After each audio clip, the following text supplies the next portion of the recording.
한계 넘은 실없는 처사, 적반하장에 극치라면서 전응한 사고, 완벽하게 바보스럽다는 등 자극적 언성, 가장 비열한 방식으로 북한에 대한 비방 중상을 늘어났다면서 이런 행위를 정부가 방치한다면 남북관계는 최악의 국면을 보게 될 거라고. 지켜보면 볼수록 관멸만 자아내는 남조선 당국과 더 이상 마주 앉을 일도 논의할 문제도 없다.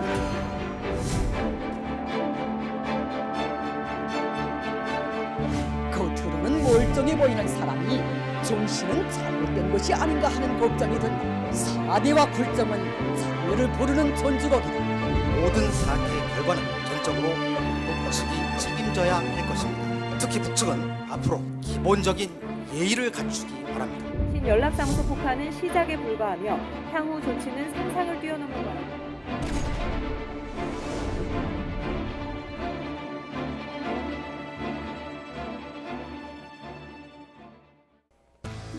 북한이 대남 전단 살포를 공언하고 2년 전에 철거했던 확성기까지 다시 설치했습니다.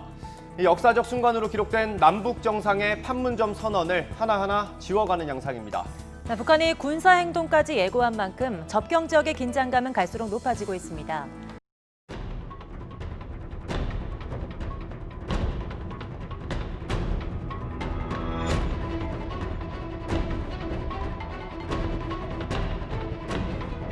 대규모적인 대남비라 살포를 위한 준비 사업이 맹렬히 추진되고 있습니다.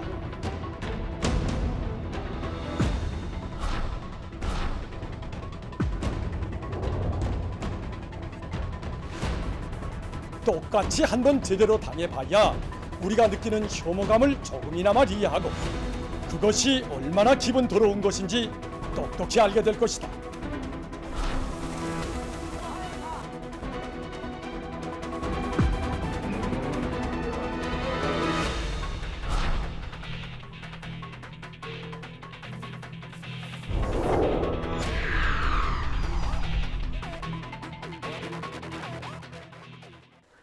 북한이 우리 정부를 비방하는 대남 전단 살포 강행 의지를 밝혔습니다. 한국전쟁 70년을 전후해서 북측이 살포를 강행할 것으로 관측되면서 남북관계 긴장감이 더 고조되고 있는데요. 홍현익 세종연구소 수석연구위원 그리고 김열수 한국군사문제연구소 안보전략실장과 이야기 나눠보겠습니다. 어서 오십시오. 안녕하십니까. 예. 남북 간의 거친 설전이 다시 시작되는 분위기입니다. 통일부의 강한 유감 표명과 중단 촉구에도 북한은 기존 방침대로 전단 살포에 나서겠다고 했는데요. 북한 전 주민이 보는 노동신문에 전단 1,200만 장이 다 인쇄가 됐다. 저희 좀 화면도 다 봤습니다만 이거를 풍선 3천여 개를 이용해서 살포할 준비가 끝났다. 이렇게 보도하고 있는 거 아니겠습니까? 네, 그렇죠. 사실상 전단 내용이 어떤 건지 이미 한국사에서 다 공개됐는데 예. 굳이 이걸 다시 보낼 필요가 뭐 있겠느냐 하는 그러니까요. 생각도 예. 저는 개인적으로는 들어요. 그래서 지금 이제 북한에서 얘기하고 있는 것이 우리도 이제 북방 한계선이 있지만 민간인 출입 통제선이죠. 북한도 이제 그런 출입 통제선이 있거든요. 그 통제선을 개방시켜 주면 네. 우리 대학생들이 직접 전단을 날리겠다라고 지금 얘기하고 있거든요. 예. 그런데 이제 6월 17일 날 밤에 이 북한의 총참모부 대변인이 발표한 내용을 보면 예를 들어서 개성공단에 또는 건강산 그다음에 GP 이제 철수한 지역에 병력 놓고 훈련하고 경계 근무 태세에 올리고 전단 뿌리고 근데 최종 제일 마지막에 뭐가 들어가 있냐면 이것은 중앙군사위원회 승인을 받으면 이 조건이에요. 그래서 이제 성인만 받게 되면 이게 대남 전단을 날리지 않겠는가 이런 생각을 하고요. 이 전단을 풍선을 이용해서 뿌리는 것은 기상하고 직접적으로 연관이 예. 있기 때문에 그 기상이 언제 남쪽으로 바람이 불어주느냐 하는 것이 문제인데 날짜하고도 연관이 있겠군요. 그럼 바람 방향 이런 것까지 다 보고 살포를 할 테니까. 그러니까 이제 우선 승인을 받아야 되고요. 예. 이제 중앙군사위원회 승인을 네. 받아야 된다는 게 하나 있고 두 번째가 이제 날짜인데 예. 날짜라고 하는 것이 날짜가 정해질 수 없는 게 바람이 남쪽으로 불어야 날씨 변수. 예, 날씨에 예. 큰 변수가 있다라고 봐야죠. 그러니까 저도 이게 궁금했어요. 내용을 보면 노동신문 내용을 보면 남조선의 깊은 중심까지 살포될 수 있는 여러 가지 살포 기제와 수단이 준비됐다 했는데 뭐 서울까지 날리려고 하면 이게 가능할까 사실 궁금했거든요. 날씨가 굉장한 변수라고 하셨는데 날씨가 아니더라도 이게 가능합니까? 풍선을 통해서 오는 거는? 풍선 3,000개라 예. 그러는데요.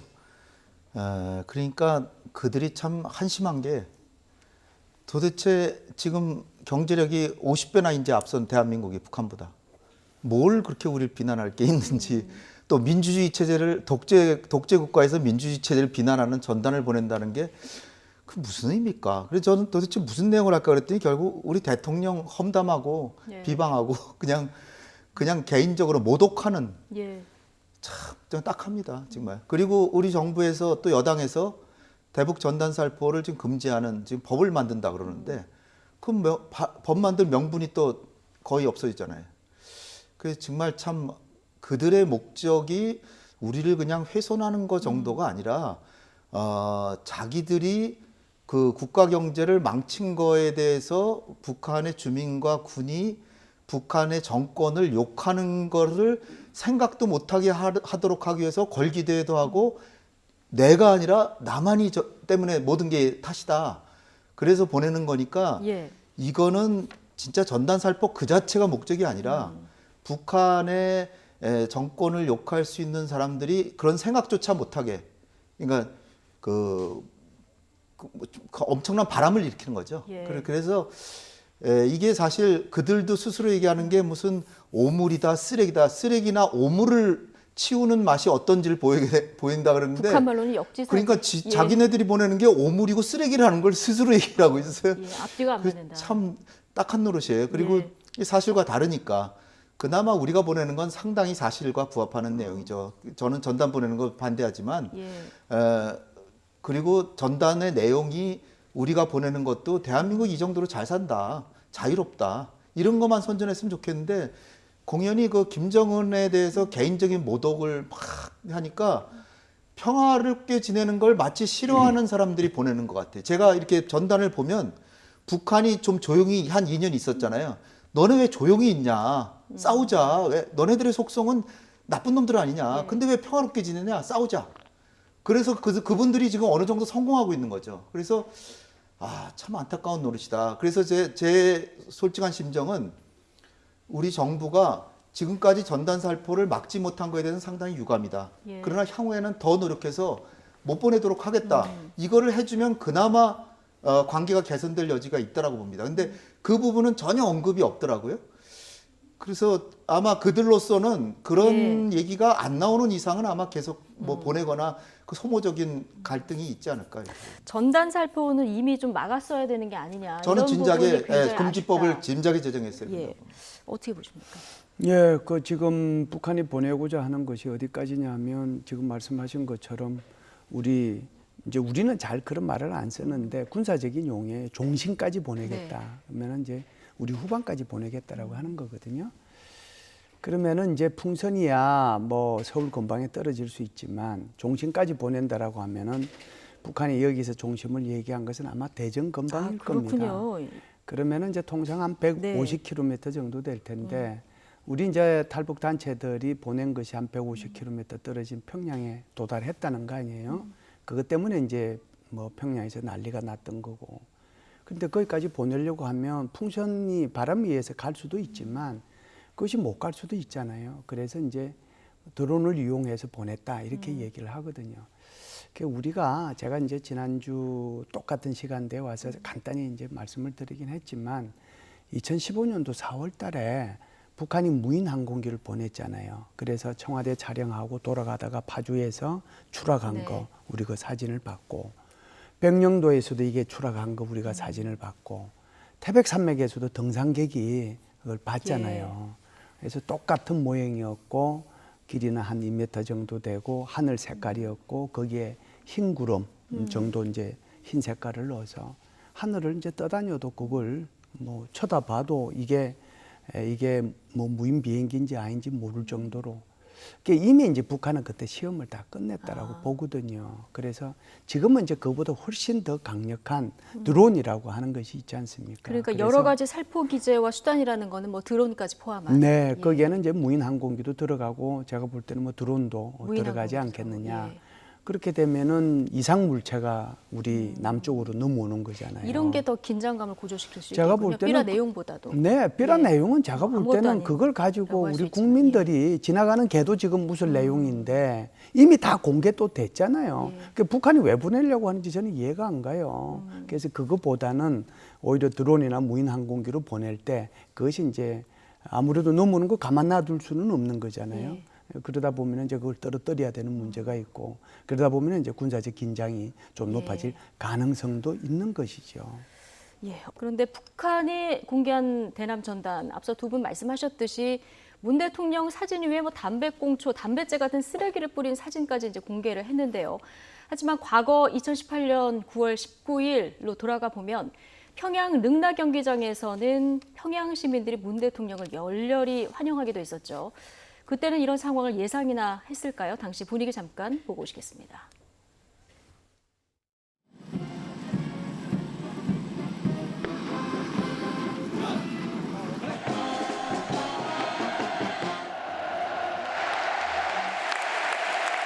오늘 문재인 대통령이 역사적인 평양 순회 상봉과 회담을 기념하여 평양 시민 여러분 앞에서 직접 뜻깊은 말씀을 하시게 됨을 알려드리게 됩니다.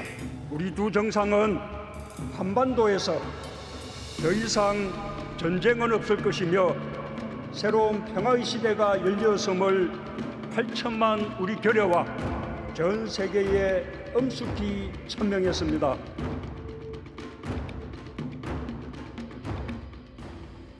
대한민국 대통령이 평양에 가서 북한 군인들 거주 격려도 받고요. 지금 보신 것처럼 저렇게 능라 경기장에서 연설도 하는 모습 우리가 다 지켜봤었는데 이게 북한에서는 우리가 생각하는 것 이상의 어마어마한 일이라면서요. 그렇죠. 그 당시 17만 명인가요? 그리고 문 대통령이 무슨 얘기를 하실지도 모르잖아요. 그러니까 극도의 신뢰를 표명한 거죠. 예. 저도 그때 설마 이런 일이 있을 수 있을까 할 정도로 근데 뭐 문 대통령 연설 내용을 보면 북한 주민들을 뭐 선동하거나 뭐 체제에 대해서 반대되는 얘기 그런 건 전혀 없었죠. 우리 예. 민족을 강조하고 우리가 같은 민족이다, 같이 힘을 합치자.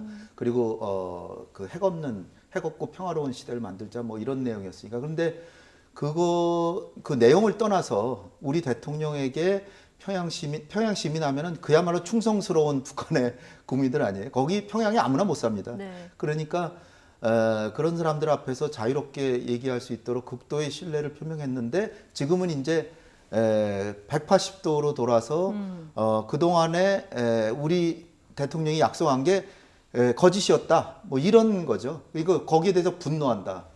근데 그 왜 못했냐 하는데 그거는 이제 미국한테 하나하나 허락을 받느냐고 사대주의적으로 하나도 못했다.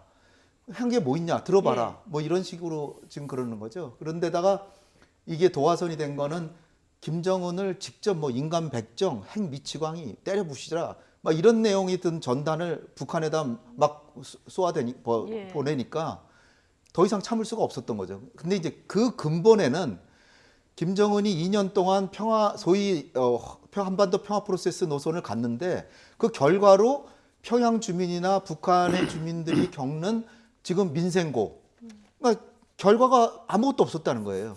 그래서 속았다, 배신감, 환멸감 이런 표현을 하면서 우리한테 지금 해대는 거죠. 그래서 결국은 그들이 하는 행동은 정당화될 수는 없지만 그 정치는 결과기 때문에 우리가 북한한테 과연 준 게 뭔가 철도 조사하고 뭐 사실 뭐 준 거는 별로 없잖아요. 쌀 5만 톤도 준다는데 그들이 안 받았고 그러니까 향후에 우리가 조금은 다시 한번 생각해 볼 필요가 있다. 전단살포 같은 건 특히 이게 평화롭게 지내기를 싫다는 거를 그냥 노골적으로 표명한 거 아닌가 저는 그렇게 봐요. 예, 우리가 이렇게 연설할 기회까지 줬는데 남한에서는 뭘 하고 있었느냐 이것 때문에 이렇게까지 화가 난 겁니까? 그럼 결과적으로?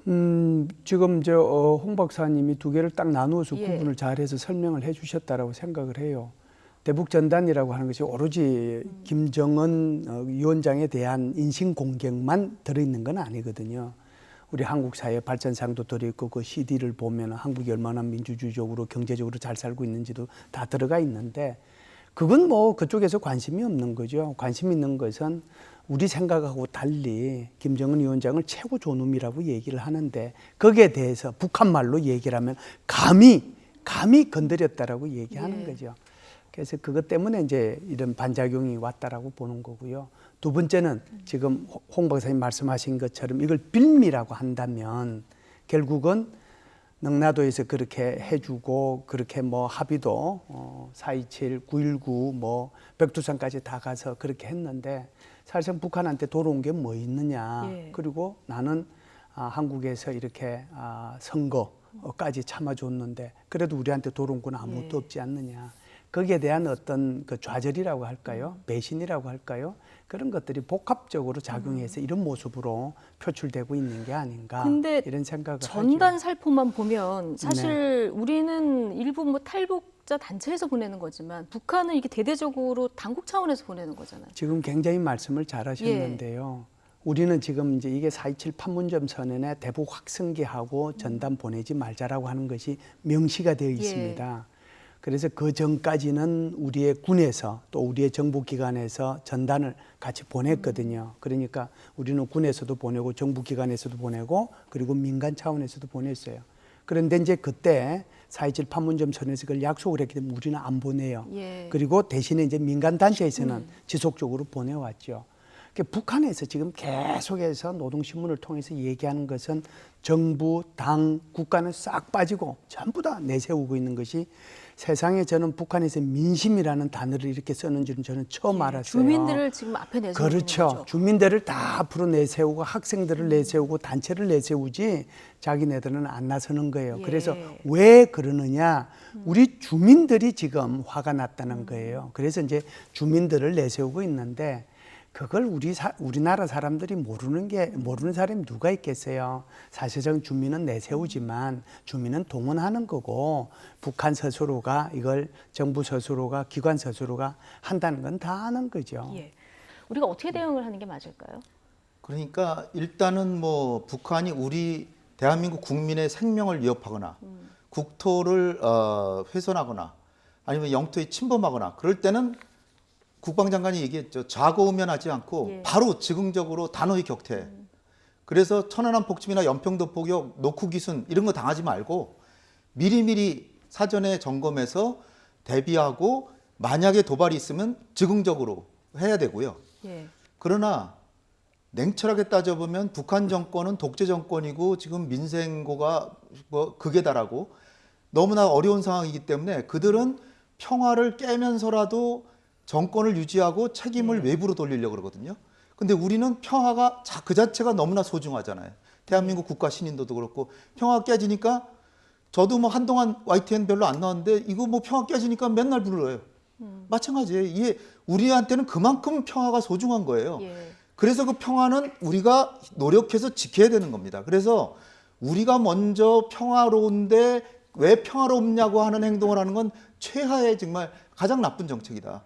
그래서 그들이 우리를 도발할 때까지는 딱 대비하고 있다가 단호하게 대응하는 거고 그리고 대화의 문은 열어놓고 또 미국도 대화하도록 하고 우리가 같은 민족이니까 방역 지원이나 의료 지원하고 또 지금 뭐 비료 공장 열었는데 거기 비료도 잘 생산이 안 되나 봐요. 비료도 좀 주고 그래서 평화가 어떻게든 유지되도록 최선의 노력을 하되 전쟁과 안보 위협에 대해서는 항상 대비하는 이 두 가지를 동시에 나가야 되는 거거든요. 근데 많은 사람들은 뭐 대화하면은 안보가 흐트러지는 것처럼 생각하는데 그걸 하면서도 얼마든지 할 수 있거든요. 그래서 양면으로 다 대비해야 된다고 봅니다. 양면으로. 북한에 대한 대응을 어떻게 해야 되느냐 국민들한테 의견을 좀 YTN에서 물어봤는데요. 일단 강경 대응해야 한다 하고 전체적으로 이제 유화 정책을 써야 된다. 보면은 지금 국민들 정서는 강경책을 써야 된다가 조금 더 높은 이런 상황인데, 근데 뭐 강경 대응한다고 또 남북 관계가 풀릴까? 이것도 의문입니다. 어떻게 보십니까? 우리도 이제 민심이라는 걸 다시 써야 되겠네요. 그러니까 여론이라고 하는 것이 민심인데요. 제가 볼 때는 민심이 지금 현 상황을 정확하게 반영을 했다라고 생각을 합니다. 북한이 이런 도발을 안 하면 민심이 언제 북한한테 이렇게 강경한 대응을 해야 된다라고 얘기를 했나요? 그런 면에서 보면 우리 국민들께서 정확하게 판단하고 계신다라고 생각을 하고요. 또 국민들께서 판단하시는 것만큼 우리 정부에서도 대응을 하고 있다고 생각을 합니다.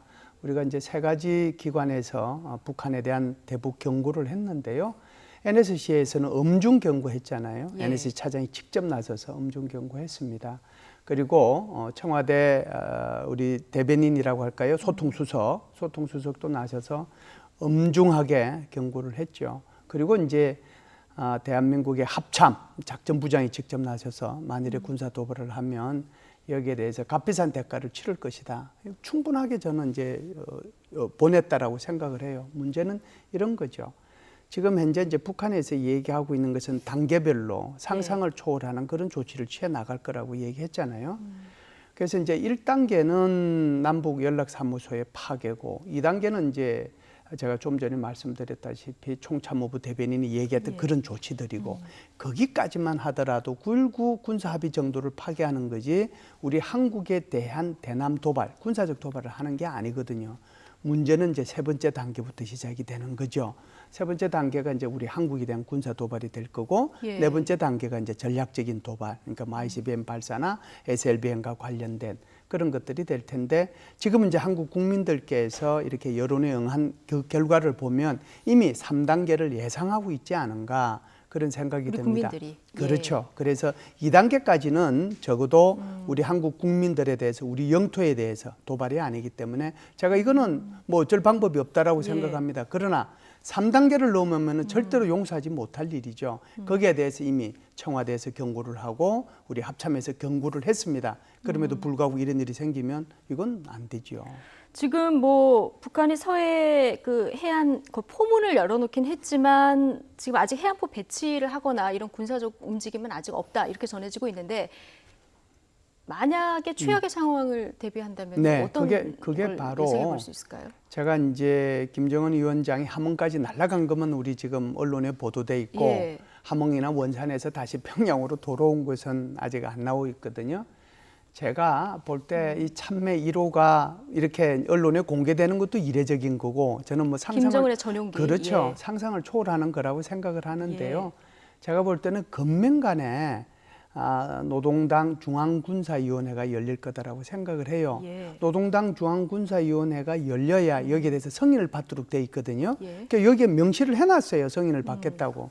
그렇게 되기 때문에 제가 볼 때는 지금 말씀하신 것처럼 뭐 대남 전단 뿌리는 것도 그렇고 그리고 지금 개머리 섬이죠. 개머리 진지 거기에서 지금 포문 열린 것도 그러고 아직까지 이제 안 나오고 그러는데 저게 2개 정도는 아니에요.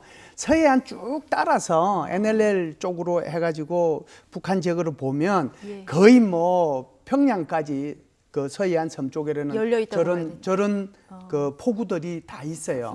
포가 왜 그러냐면 산을 중심으로 해서 쏠 때는 밖으로 우리 바다 쪽으로 나오고 안 쏠 쪽에는 들어가고 그리고 뒤로 빼가지고 다시 산 북쪽으로요 빼가지고 거기서 정비하고 그런 식으로 지금 북한은 이 포를 유지하고 있거든요. 해안포를. 그렇기 때문에 저기 열린 것 자체도 우리한테는 이제 경계심을 주는 거지만 이제 한번 봐야죠.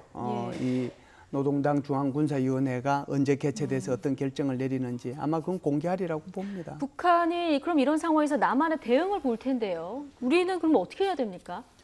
경계태세 강화하고 뭐 미국은 B-52도 알래스카에 전진 배치시켜서 일본까지 왔다 가고 또 정찰 비행 경계 강화 그리고 그 천안함이나 연평도 포격 이런 것처럼 몰래 숨어서 이렇게 하는 포격이라 천안함처럼 몰래 숨어서 한다거나 연평도 포격처럼 직접 도발한다거나 거기 대비해야 되고 그리고 비무장지대 내에서 전단 살포하러 오는데도 NLL 인근까지 배 타고 와서 할 수도 있거든요. 그 NLL 인근에 오면은 북한군이 호위하면서 온단 말이에요. 지금 북한군 참모부 얘기는 그런 인민들의 열화 같은 대적 전단 살포 노력을 우리가 군사적으로 협력하는 방안을 강구했다. 그러니까 그들이 안전하게 전단을 살포할 수 있도록 행동을 한다는 거니까 서해상이라면 NLL 인근까지 와서 전단 보내는데 군이 같이 올 수도 있는 거예요. 그러면 우리는 NLL 지키기 위해서 가야 되겠죠. 그러다 충돌할 수도 있는 거기 때문에 그런 여러 다양한 충돌 시나리오에도 예상하고 대비해야 되지 않나. 오늘 두 분 말씀은 여기까지 듣겠습니다. 홍현희 세종연구소 수석연구위원, 김열수 한국군사문제연구원 안보전략실장과 이야기 나눠봤습니다. 고맙습니다.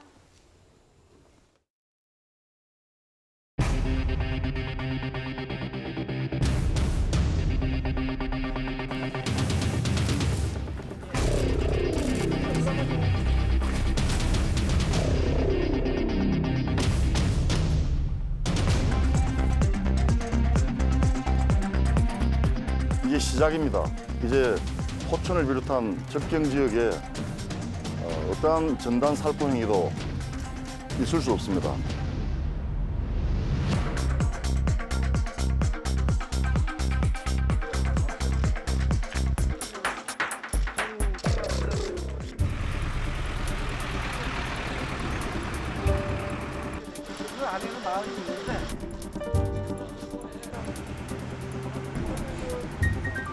오늘은 어떤 부분을 좀 중점적으로 보시려는지 이렇게. 이 월곤면이 2016년 이후로 13번이나 이곳에서 전단 살포가 이루어졌습니다. 그렇기 때문에 제일 위험한 지역이라서 현장에 와서 김포시장님과 함께 현장을 제대로 점검하고 어떻게 대응 방안을 만들지 고민하기 위해서 왔습니다.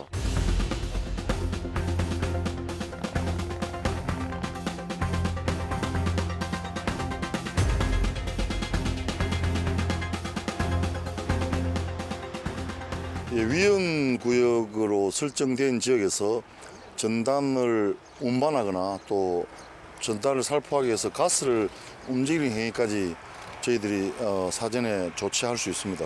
행위 발생 가능자에 대해서도 저희들이 행정명령 조치를 전달할 생각입니다. 일부 그 탈북민 단체들은 이제 대북 전단을 그래도 살포하겠다는 의지를 밝혔거든요. 거기에 대해서 경기도에서는 어떤 이제 준비를 하고 계시는지.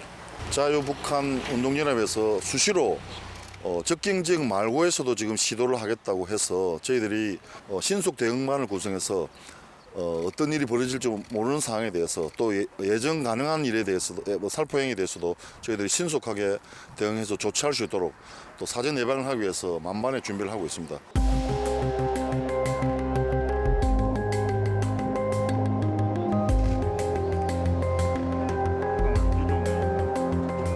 우리가 바라는 건 빨리 이 대북 전단 살포 방지 법을 만들어서 맞습니다. 우리 접경 지역 그 주민들이 안전하게 그 생활할 수 있도록 그렇게 바랄 뿐입니다. 예.